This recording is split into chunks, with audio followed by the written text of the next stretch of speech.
मुसलमान आपसी इख्तलाफात मसलकी इख्तलाफात में उलझ कर न रहें, इससे मुसलमानों को मज़ीद नुकसान होगा और मुसलमानों की बदनामी होती रहेगी। लिहाजा मुसलमान एक मिल्लत बनकर, एक उम्मत बनकर अपनी समाजी, तालीमी, सियासी, माशी हालत को बेहतर बनाने की जानिब तवज्जो दें। सदाए इत्तेहाद जैसी तंजीमें हर शहर, हर इलाके और रियासतों में मौजूद होनी चाहिए। बेंगलुरु के दौरे पर आए मुल्क की मारूफ शख्सियत अजमेर शरीफ की दरगाह हज़रत ख्वाजा मोइनुद्दीन चिश्ती रहमतुल्लाह अलैह के गद्दी नशीन सैयद सरवर चिश्ती ने इन ख्यालात का इजहार किया। करना चाहते हैं कि मिल्लत के मामले में मसलकी इख्तलाफात को हम बाला ताक रखते हैं, मिल्लत को अफजल मानते हैं। जो फुरूई इख्तलाफात हैं वो हमारे अपने सीनों तक महफूज हैं और हमारी जो प्राइवेट नशिस्तें हैं उन तक रखते हैं। बाकायदा आवाम में आज की तारीख में जो माहौल चल रहा है उसमें मिल्लत इस्लामिया में इत्तेहाद की सख्त ज़रूरत है और मैं मुमताज़ साहब का ममनून हूँ, मशकूर हूँ कि इन्होंने इतनी अच्छी महफिल बेंगलोर में आरास्ता की। शहर बेंगलुरु में कल यानी 4 अगस्त इतवार की शाम सदाए इत्तेहाद के खाजिन मीर मुमताज़ अली की रिहाइशगाह पर खुसूसी नशिस्त मुनक़द हुई। मुख्तलिफ मकतब फ़िक्र के उलमाए कराम, अमायदीन व सियासी पार्टियों के नुमाइंदे इस मीटिंग में शरीक रहे।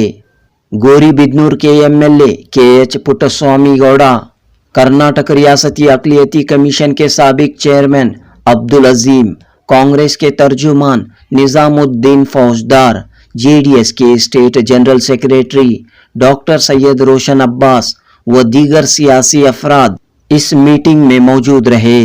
सदाए इत्तेहाद के सरपरस्त मुजाहिद अली बाबा, जनरल सेक्रेटरी सैयद सरदार, नायब सुदूर अब्बास अली बोहरा, मौलाना अमीरुल हक कादरी, मौलाना दिलावर हुसैन और दीगर उलमाए कराम मौजूद थे।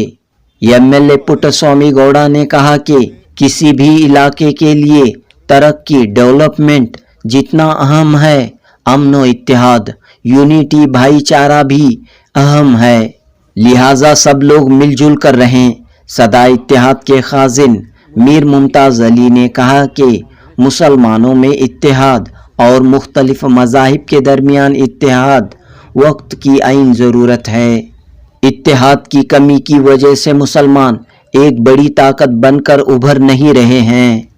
मीर मुमताज़ अली ने कहा कि इत्तेहाद व इत्तेफाक को मजबूत करने के लिए वक्त वक्त पर इस तरह की मुलाकातें, प्रोग्राम्स सदाए इत्तेहाद के तहत मुनक़द हो रहे हैं।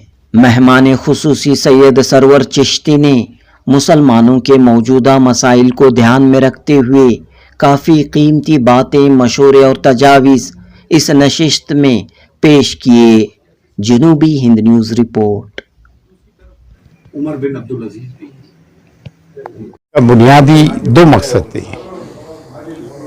एक तो इन्होंने हुजूर ख्वाजा मोइनुद्दीन चिश्ती की निस्बत से मेरी दावत की, दूसरा ये कि इत्तेहाद मिल्लत के तरह एक सदाए इत्तेहाद का एक बैठक थी, एक इनफॉर्मल बैठक थी जिससे हम ये सिम्बॉलिकली एड्रेस करना चाहते हैं कि मिल्लत के मामले में मसलकी इख्तलाफात को हम बाला ताक रखते हैं, मिल्लत को अफजल मानते हैं। जो फुरूई इख्तलाफात हैं वो हमारे अपने सीनों तक महफूज हैं और हमारी जो प्राइवेट नशिस्तें हैं उन तक रखते हैं। बाकायदा आवाम में आज की तारीख में जो माहौल चल रहा है उसमें मिल्लत इस्लामिया में इत्तेहाद की सख्त ज़रूरत है और मैं मुमताज़ साहब का ममनून हूँ, मशकूर हूँ कि इन्होंने इतनी अच्छी महफिल बेंगलोर में आरास्ता की और मुझे बुलाया है। पार्लियामेंट के इंतखाबात में ये बात सामने आई कि मुसलमानों ने मुत्तहिद होकर वोटिंग की और उसके अच्छे असरात ज़ाहिर हुए, तो इस पूरे वाक़े को आप कैसे देखते हैं? पार्लियामेंट के इंतखाबात के और इसके नताइज मेरे 3 टेक्स हैं इसमें। 2 लोकसभा इलेक्शंस में हमारे वोट बैंक को 0 कर दिया था, हमें भी लगने लगा था अब हमारी वोटों की अहमियत नहीं है, लेकिन इस लोकसभा इलेक्शन ने हमारे वोटों की अहमियत बढ़ाई। ये है पॉजिटिव साइड। अब नेगेटिव साइड्स के एस्पेक्ट्स सुने। कुल मिला के नेशनल लेवल पे कुल 62% मुस्लिम्स ने वोटिंग की है, जबकि हालत हाजरा को देखते हुए इनकी 90% के ऊपर वोटिंग होना चाहिए थी।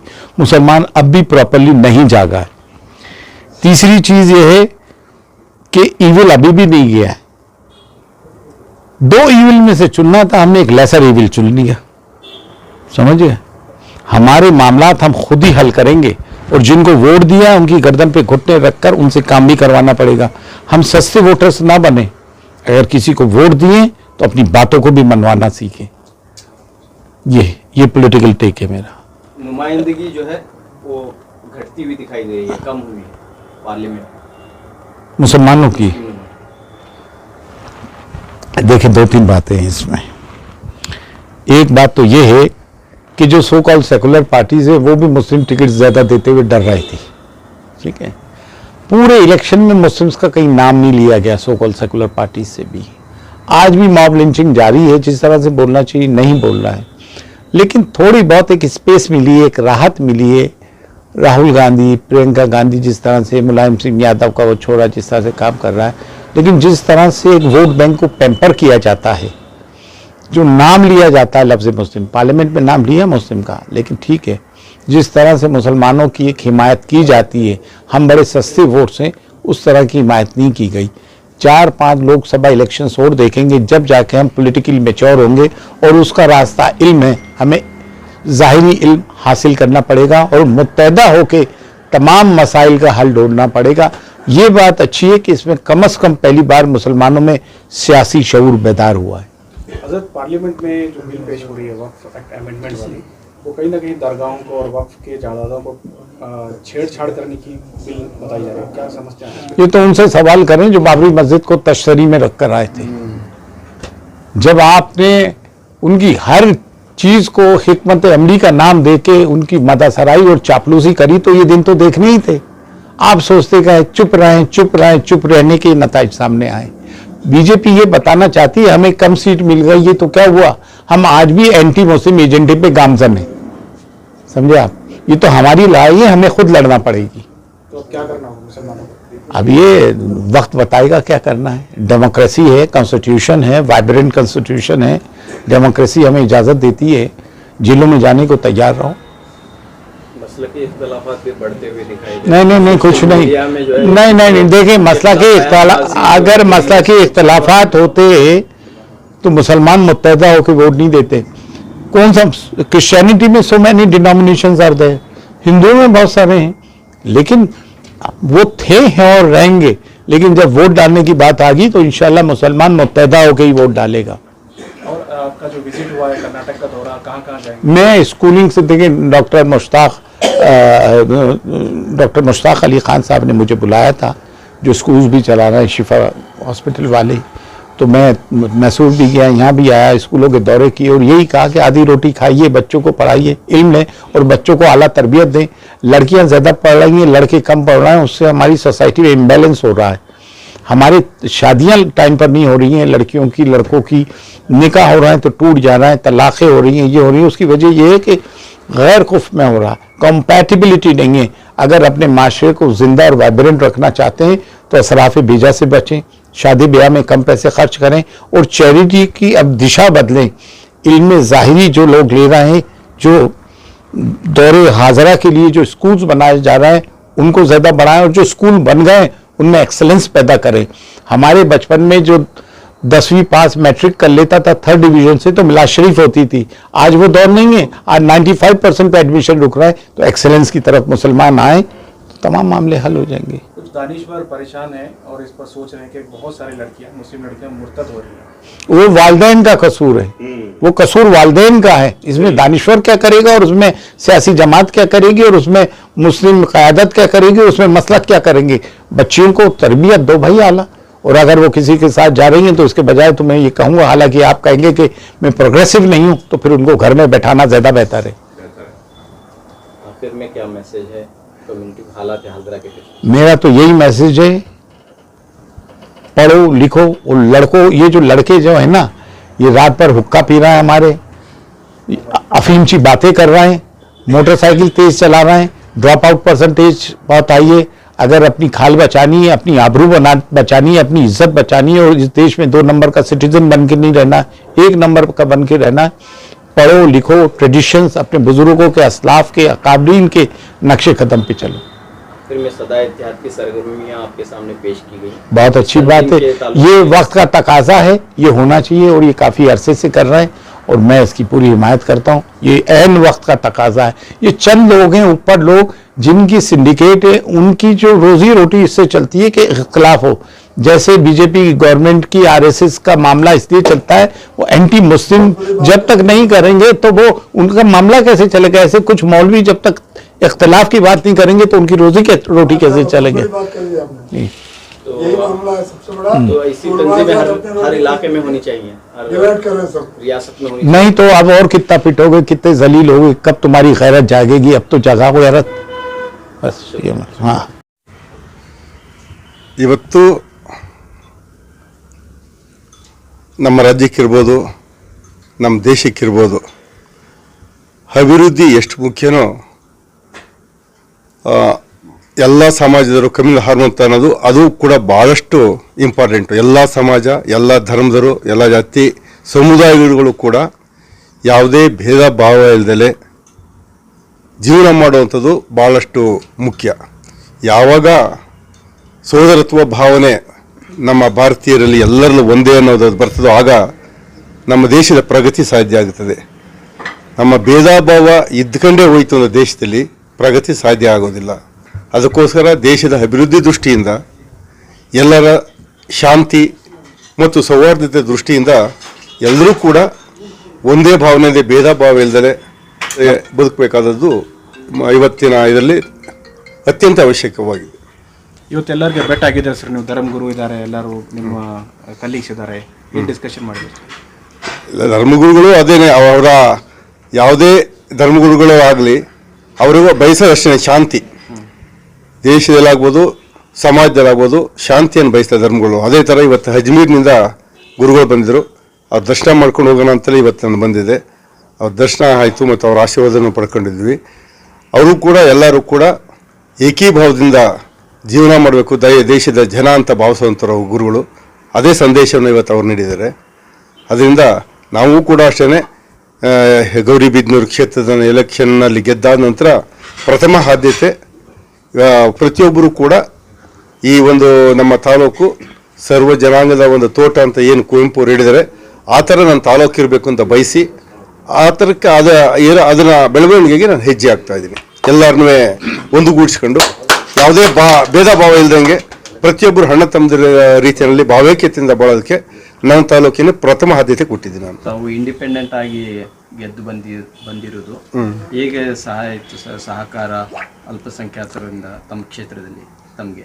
ನಮ್ಮ ಗೌರಿಬಿದನೂರು ತಾಲೂಕಿನಲ್ಲಿ ನಾನು ಇಂಡಿಪೆಂಡೆಂಟ್ ಆಗಿದ್ರು ಕೂಡ ಎಲ್ಲರೂ ಕೂಡ ಸಹಕಾರ ಕೊಟ್ಟಿದ್ದಾರೆ. ಅದರಲ್ಲೂ ಕೂಡ ನಾವು ಅಲ್ಪಸಂಖ್ಯಾತರಂತ ಆದಂಥ ಮುಸಲ್ಮಾನ್ ಬಾಂಧವರು ಕೂಡ ನನಗೆ ಇಡೀ ರಾಜ್ಯದಲ್ಲಿ ಕಾಂಗ್ರೆಸ್ ಬಿಟ್ಟು ಯಾವುದೇ ಪಕ್ಷಕ್ಕೆ ಹಾಕಿಲ್ಲ. ಅಂಥದ್ರಲ್ಲೂ ಕೂಡ ನಾನು ಒಬ್ಬ ಇಂಡಿಪೆಂಡೆಂಟ್ ಆಗಿದ್ರು ಕೂಡ ಎಲ್ಲ ರಾಷ್ಟ್ರೀಯ ಪಕ್ಷಗಳನ್ನು ಬಿಟ್ಟು, ಪ್ರಾದೇಶಿಕ ಪಕ್ಷಗಳನ್ನು ಬಿಟ್ಟು ಅತ್ಯಂತ ಪ್ರೀತಿಯಿಂದ ನನ್ನ ಮೇಲೆ ನಂಬಿಕೆ ಇಟ್ಟು ನನಗೆ ಓಟ್ ಹಾಕಿದ್ದಾರೆ. ಅದಕ್ಕೋಸ್ಕರ ಅವರ ನಂಬಿಕೆಯನ್ನು ನಾನು ಇರೋವರೆಗೂ ನಾನು ಆ ಕ್ಷೇತ್ರದಲ್ಲಿ ಗೌರಿಬಿದನೂರು ತಾಲೂಕಿನಲ್ಲಿ ಅವರ ನಂಬಿಕೆಯನ್ನು ನಾನು ಉಳಿಸ್ಕೊತೀನಿ. Thank you sir. Thank you.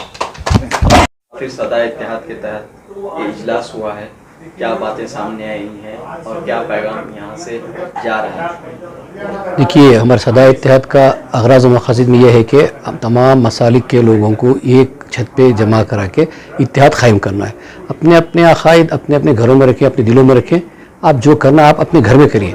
जब मिली मसाइल आते हैं, जब आप पब्लिक में आते हैं, प्लेटफॉर्म में आते हैं, तो मुत्तहिद होकर एक आवाज़ से सारे मुसलमान बोले, चूँकि ये कुरान है, एक रसूल है हमारा. तो इसके तहत जो हम लोगों का जो काम चल रहा है, कारकर्दगी चल रही है सदा इत्तेहाद की, उसी को हम आगे बढ़ाते हुए जो भी उलमा हजरात जो आते हैं बाहर से, नॉर्थ इंडिया से हो या फॉरेन से, तो हम लोगों का ये एक रवैया है कि हम उन सबको एक छत में जमा करा के बहस मुबाहिसा कराते हैं. उसके बाद में जो है ज़ियाफ़त आम का भी इंतज़ाम होता है इसमें. तो ये कोशिश है कि मिल्लत में जो है यूनिटी रहे और जो मुख्तलिफ फिरकों में और इसमें बटे हुए हैं जी, तो एक प्लेटफॉर्म पर आए. जी, वही बेस रहेंगे. देखिए एक कौम की एक ताकत बनेगी। अगर हम लोग बिखरे हुए हैं तो हम लोग पिट जाएंगे। अगर मुत्तहिद हैं तो हम लोगों को कुछ ना कुछ तो बोलबाला होगा, हम लोग अपनी बातें मनवा सकते हैं। इत्तेहाद न होने की वजह से हुकूमत तक हमारी आवाज़ नहीं पहुंच रही है, ये भी एक मसला है। देखिए अब देखिए ना हालात क्या हुए थे, हम हमारे वोट इवन वोट बैंक को भी जो है एकदम नेग्लेक्ट करके रख दिए थे दो इलेक्शन से, पिछले 2 इलेक्शन से लोकसभा के। अभी देखिए इस इलेक्शन में कुछ ना कुछ एक हद तक जो है सारी तंजीमें, मिल्लत तंजीमें, उलमा हजरात, मसाजिद की कमेटी, सब लोगों ने काम किया। कुछ हद तक जो है कामयाबी मिली है कि कम से कम हमारी आवाज़ अभी सुनी जाएगी। पार्लियामेंट में नाम लिया जा रहा है अभी मुसलमानों का। जो सेकुलर पार्टी जो है हमारे इंडिया के, वो लोग अभी पार्लियामेंट में नाम बोल रहे हैं मुसलमानों का, उनके हक की बात कर रहे हैं। तो और अगर हम लोग और मुत्तहिद होकर और अगर कर सकते हैं हम लोग, जैसे कि अभी बताया जा रहा है कि सिर्फ 62% ये पोलिंग हुई है माइनॉरिटीज इलाकों में, हमें 90% पोलिंग करवाना चाहिए। तो इसके तकरीबन और 30% का जो है हमें अभी गैप फिल करना है। अगर ये हो जाएगा तो फिर इंशाल्लाह जो है काफ़ी मजबूत ताकत बन जाएगी। इंशाल्लाह हमारा बोलबाला है, हमारी बात कम से कम हमारे हुकूक हमको मिलेंगे, हमारी बात मनवा सकते हैं राइट्स के लिए। यानी कि सियासी पार्टियां जो है मुसलमानों तक पहुंचकर हाँ डिमांड्स जानेंगी और इसे हल करने की कोशिश। जरूर, इसलिए किसी ये डेमोक्रेसी नंबर गेम होता है। अगर नंबर आपके पास है, आप दिखा रहे हैं उसका नतीजा, तो डेफिनेटली हर सियासी पार्टी आपके पास आएगी और आपके जो भी काम है वो कम करके देगी। तो इत्तेहाद के लिए कोशिशें पिछले कई सालों से जारी हैं, सदा इत्तेहाद की बैनर तले। ये तंजीम कैसे आगे बढ़ रही है और उसमें मजीद आगे इसके क्या मंसूबे हैं? देखिए हमारा सिर्फ एक मंसूबा है कि कौम में इत्तेहाद हो।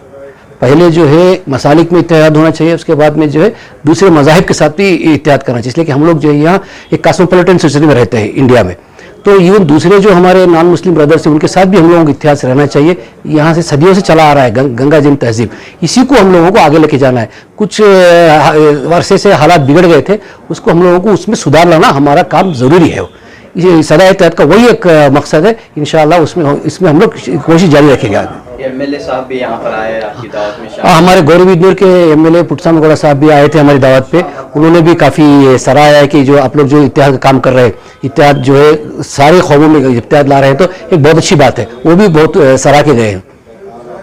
शुक्रिया।